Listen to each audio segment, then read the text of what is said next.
దేవతలు బలి కోరతారా?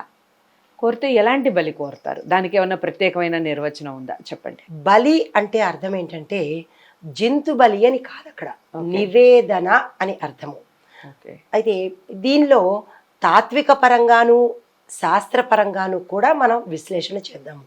అయితే భగవంతుడు కానీ తల్లి, భగవంతుడు వర్సెస్ తల్లి, తల్లి తన పిల్లల్ని రక్తం కానీ లేదా చెడు కానీ కోరుతుందా? మనం ప్రశ్న వేసుకుందాం. అవును.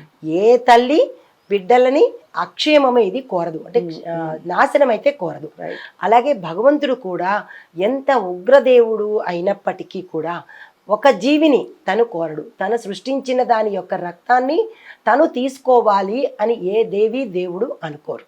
ఓకే. ఇది శాస్త్రబద్ధము, చట్టబద్ధము, అన్ని రకాలుగా కూడా మన పురాణాలు కూడా చెప్పాయి.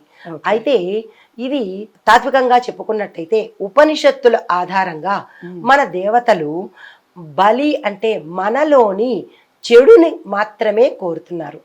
ఆ చెడుని ఇవ్వకుండా, అంటే రజస్ సత్వతమో గుణాలు, మన అరిషడ్ వర్గాలు, వీటిని ఇవ్వకుండా బయట తిరిగే జంతువులను, కొన్ని కొన్ని వాటికి ప్రాణులను కూడా బలి ఇచ్చేస్తున్నారు.